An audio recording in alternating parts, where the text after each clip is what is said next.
You guys submitted your story portfolios on my Discord for me to roast. Except by roast, I mean just a fair critique, and I'll probably be pretty nice about it. And why am I doing this? Well, I've been a storyboard artist at DreamWorks Animation for the past 7 years. I've worked on these movies.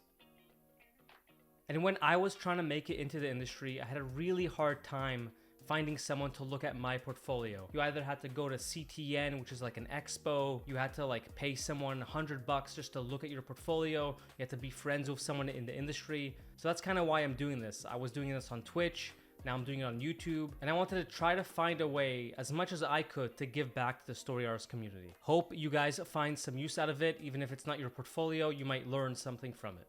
And this portfolio comes from Veronica, and it's a storyboard focused page with some 2D animation sprinkled in, and they're hoping to be a board artist for TV/streaming. All right, let's take a look at it. They have this first storyboard, My Little Angel Prologue, storyboard project for the Netflix Foundation program. Cool.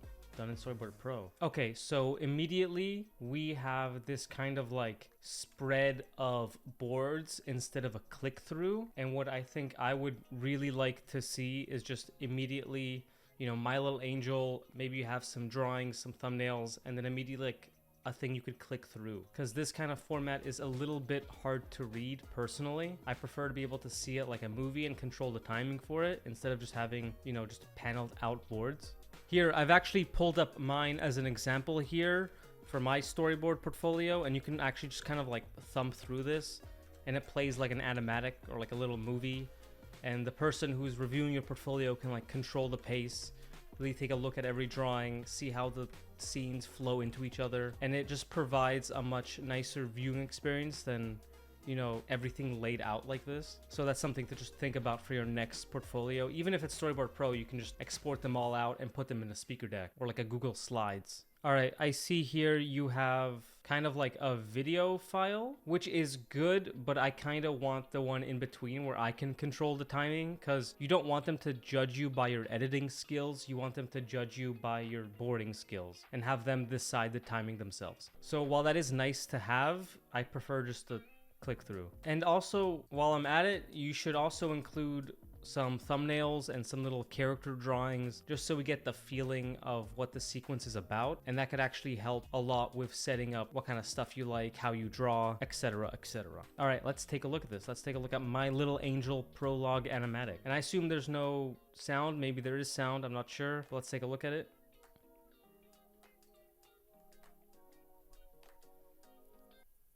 All right, this girl wakes up. Now, one thing that I am personally not a fan of is having this kind of like A-B red line marking. And while this is good when you're a TV board artist and you have to kind of send stuff overseas to kind of like tell the animators or someone or like the editor how to kind of put together the board, or like, you know, an A and B pose and when something is leaving the frame. However, when you're doing a portfolio piece, your drawings should kind of speak for themselves, and you kind of shouldn't have to put red line markings. Like, we know she's blinking, we know when they're exiting the frame. You don't have to signify that with an A and B. That's kind of like something you would do in a production setting. So yeah, I would just leave that out. And in a production, you could anyway do that. It's not like it's something that's hard to do. It's not like you have to prove to someone that you can put an A and B signifier or like an out pose or something. Yeah, just show us with your drawings what you mean and skip the red lines. All right, she gets up. It's cute. I like the way you draw characters. Yeah, so you have a lot of red lines and you really don't need them. It's just distracting for me, to be honest. Cut over to a door. She looks in. See a cat. Yeah, so right now this is reading a little fast for me. I'm having trouble like really understanding every single shot, which is why I prefer a thing that I can click through, but I'll just keep pausing it to be able to read it. All right. It's a little creature. It's a cat. Sees her. Jumps down. Goes towards camera. Oh, it's huge. Okay, I did not get how big that was. Okay, she's just little. Okay, that makes more sense. It's like a toy. This rat's fighting her. Pulls out a little knife. That's cute. I like this little... I like how you color-coded it. Rat gets caught. Damn, you got a little knife. Okay, pushes down the desk. Brings out a chair. Okay, okay. I like this dodging. That's nice action. Swings at him. He runs away. Rat's caught. All the cats are about to kill him. We kind of lose sight of the girl a little bit. Turn the lights. All the cats run away. Back into the vent. Cool. He turns back, turns off the lights again. Obviously needs his weapon. Sees the girl scared.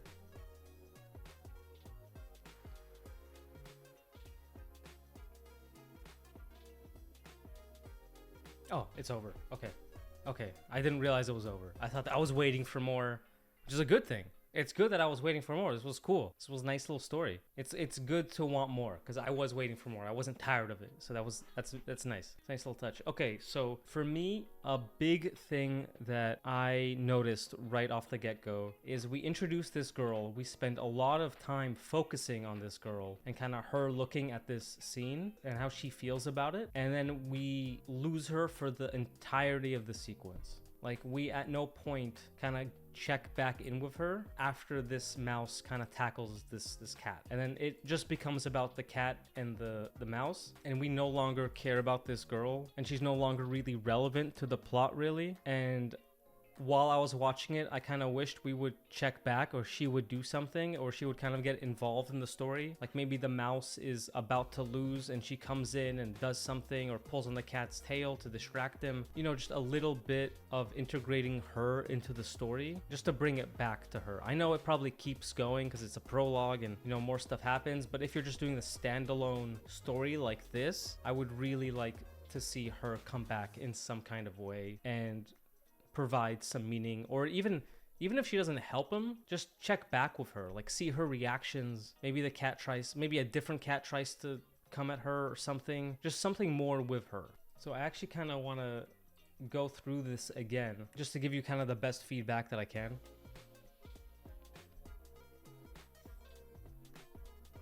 So I didn't really get the scale immediately, and I don't know if you wanted us to understand the scale, because I thought she was a normal sized human, and maybe that's like a surprise. Maybe in this truck out, maybe you clean up this panel more so we really understand that she's small. Like maybe add, you know, a bottle in this corner, maybe add something in the foreground, like give us some elements of stuff we understand.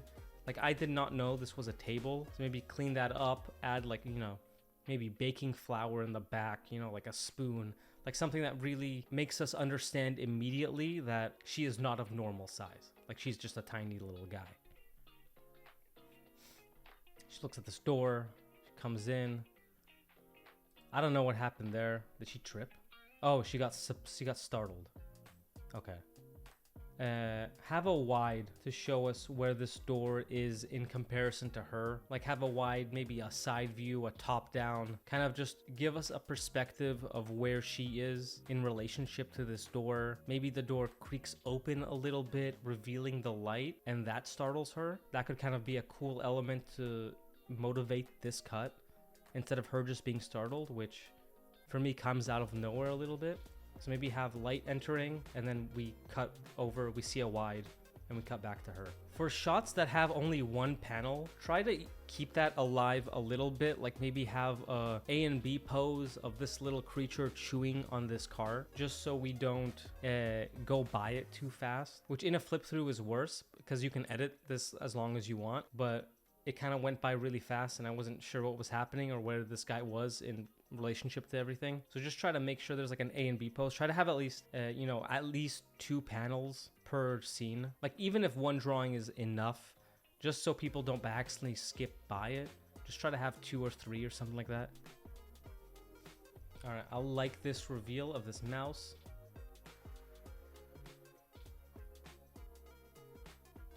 This cat sees her.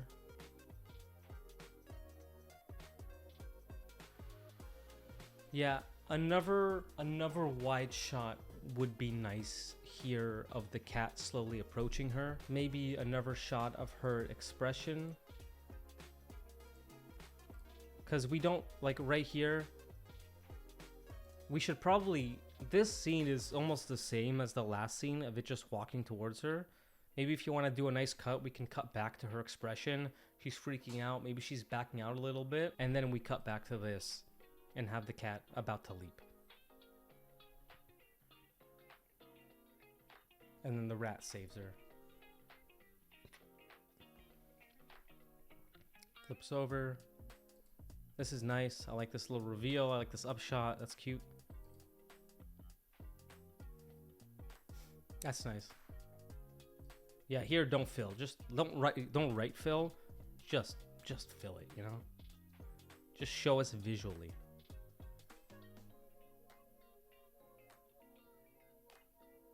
Cat jumps, catches the mouse, he slashes him. It'd be nice to have like a little bit of like showing the cut a little bit, like a little bit of red. I know we're doing kids stuff, and kids don't like blood, and, you know, but just a little bit, you know, just a little bit, just so we know. You know, it'll help sell it. I know we do kids stuff. I get it. I do it too. We're not allowed to show blood. Yeah, you know, just a little bit. He is cutting the cat. I like that. That's nice action. Good at action shots. That's nice. So here, somewhere around here, we want to cut back to that girl and we want to see her reaction, see her freaking out. Maybe she, you know, she startles a little bit. She falls backward. She's like, oh no, the mouse that saves me is gonna die. Just a little bit of flavor, you know, call back to her. It's important, I assume. So yeah, let's cut back to her. Get rid of those red arrows. Get rid of these. Who needs them? I like that. It's nice. Here, instead of writing BG moves, just do a cycle of the background. And that will make it read super clear. Because right now this feels a little static, and this should be a really dynamic pose and a really fun thing for us to look at. But because the BG is static, it reads a little flat. Now this is gonna go into a little bit of a taste thing, but instead of him getting caught, maybe a cat's hand could fall into frame and he runs into the cat's hand instead of her just casually grabbing him. That could read a little nicer. Cat's all caught him. He bites the hand.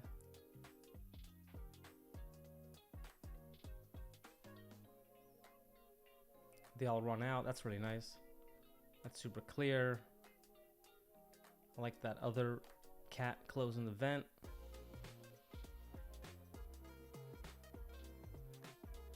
That's nice.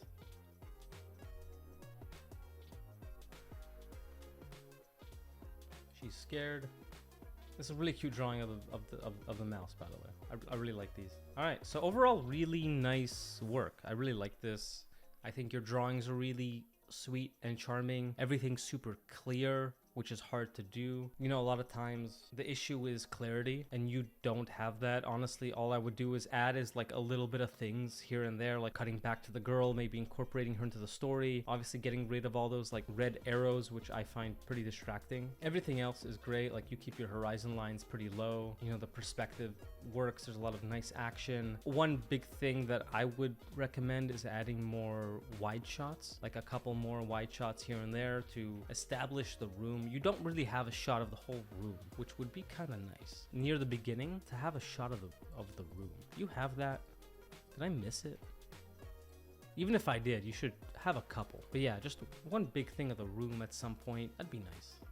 That'd be nice. I'll show you an example of what I mean up here. So yeah, other than that, I would definitely add, you know, a description of what My Little Angel is. Do some character sketches of, you know, the mouse, the cat, maybe a little lineup of all of them. I would do some like thumbnails that you did. Just add a little bit more flavor and make it feel like a whole realized piece, like a whole world. And I think having a flip through thing, some thumbnails, a little bit of character sketches would kind of really tie this all together and make it feel really complete. But other than that, great job.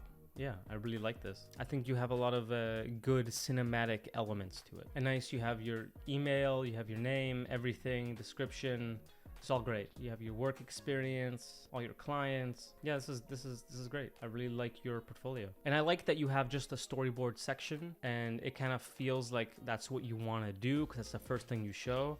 That's really nice. You do have some animation, but I'm not really an animator, so I can't really help you that much with that. Nice illustrations, a lot of story beats. That's really nice. A lot of cute drawings. You have a good shorthand for story. And yeah, thank you for submitting your stuff, and good luck. Thank you guys so much for watching, and thank you to Veronica for submitting your portfolio to be reviewed. I hope my feedback was helpful, and I hope my drawovers were helpful. If you want your portfolio reviewed, submit it in my Discord, and hopefully I'll get to it as well. For my next video, I'll probably go for more like 2 or 3 story portfolios, try to get through them just a little bit faster. But thank you guys for watching, and I'll see you later.